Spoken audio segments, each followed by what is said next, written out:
حضرت عقبہ ابن نافع رضی اللہ تعالیٰ عنہ افریقہ کے علاقے میں جا رہے، ایک جگہ جنگل ملا، وہاں پڑاؤ ڈالا، وہاں چھاؤنی بنانے کا ارادہ کیا۔ چھاؤنی بنانے کے لیے اس جنگل کو درندوں سے خالی کروانا ضروری تھا۔ جب چھاؤنی بنانے کا فیصلہ کیا تو علاقے والے لوگ آئے اور کہنے لگے کہ آپ اس جنگل سے واقف نہیں ہیں، اس میں اتنے تو شیر ہیں، اتنے چیتے، اتنے بھیڑیے، اتنے سانپ اور اتنے فلاں چیز، اتنی فلاں چیز، اور آپ کو ان کا شکار کرنا بھی نہیں آتا۔ اگر ان کو آپ شکار کریں گے اور جنگل سے نکالیں گے اور ان کو قتل کریں گے تو برس ہاں برس لگ جائیں گے اور آپ کے کتنے آدمی ختم ہو جائیں گے اور جنگلی جانوروں کا ہاتھوں مارے جائیں گے، لہذا آپ اپنا فیصلہ بدل لو۔ ہمارے تجربے کی بنیاد پر یہ فیصلہ آپ کا غلط ہے۔ حضرت عقبہ ابن نافع رضی اللہ عنہ نے فرمایا کہ ہم تو اپنی قوت پر، انسانی قوت کے بھروسے پہ کوئی فیصلہ نہیں کرتے، ہم تو اللہ کی قوت کی بنیاد پر فیصلہ کرتے ہیں۔ ہم نے تو فیصلہ کر لیا، اب ہم اللہ سے دعا کریں گے، اللہ جنگل ہمارے لیے ان جانوروں سے خالی کرا دے گا۔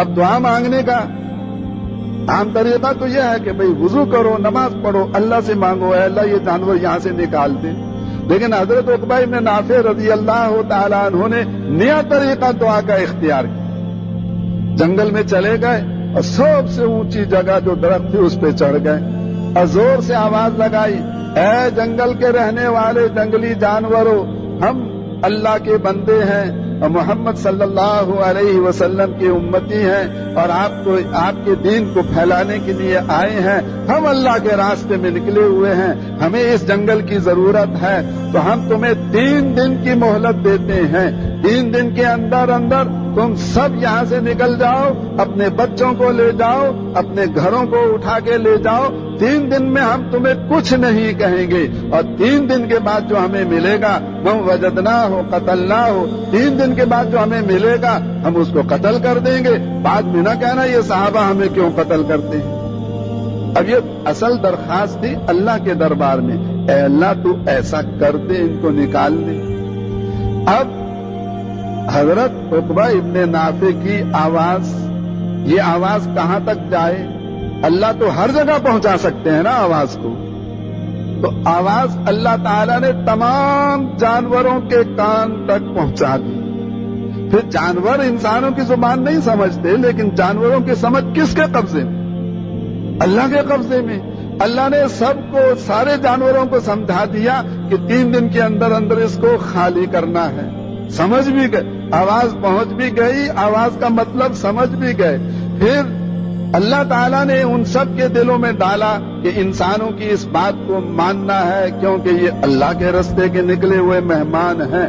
بس اب شیر بھی اپنے بچے لے کے جا رہا ہے، بھیڑیا بھی جا رہا ہے، چیتا بھی جا رہا ہے، اور جو ہے اور لومڑی بھی جا رہی ہے، جتنے سانپ ہیں وہ بھی جا رہے ہیں، بچھو بھی جا رہے ہیں، سارے جنگلی جانوروں نے 3 دن کے اندر اندر جنگل خالی کر دیا، ایک بھی جانور باقی نہیں بچا۔ اور ہمارا کیا ہوتا ہے؟ بھائی ہر گھر میں چوہے ہوتے ہیں کہ نہیں ہوتے؟ ساری عمر لڑائی رہتی ہے چوہوں سے، کبھی گولیاں چوہا مار گولیاں لے کر آتے ہیں، کبھی پنجرا بناتے ہیں، کبھی وہ کھڑکی لگاتے ہیں، آپ لوگ کیا کہتے ہیں اس کو، وہ جو ایک دم بولتی ہے چوہا پھنس جاتا ہے اس کے بیچ میں، کبھی کیا لگاتے ہیں، کبھی کیا کرتے ہیں۔ چوہے ہمارے گھر سے چوہے نہیں نکل کے دیتے، اور صحابہ کرام کے لیے جنگلی جانور 3 دن میں سارا جنگل خالی کر دیتے ہیں، کیونکہ اللہ نے جنگلی جانوروں کو صحابہ کے لیے مسخر کیا ہوا تھا۔ ان کی انفرادی ضرورتیں بھی دعا سے پوری ہوتی تھی، ان کی اجتماعی ضرورتیں بھی دعا سے پوری ہوتی تھی۔ حضرت انس بن مالک رضی اللہ تعالی عنہ کے پاس ان کے باغ کا مالی آیا اور کہنے لگا کہ جی بارشیں رک گئی ہیں، باغ آپ کا سوکھ رہا ہے، پتے گر رہے ہیں، پھل خشک ہو رہا ہے، بڑی مشکل آ پڑی ہے۔ فرمایا اچھا بارش کی ضرورت ہے، چلو ابھی اللہ سے درخواست کرتے ہیں۔ وضو کا پانی منگایا اور وضو کیا، اندر جا کر 2 رکعت نماز پڑھی۔ تو جیسے ہم بٹن نیچے کرتے ہیں ہمیں یقین ہے کہ بلب جل جائے گا، انہیں بھی یقین تھا کہ نماز پڑھتے ہی اللہ سے مانگنے پر بادل آ جائے گا۔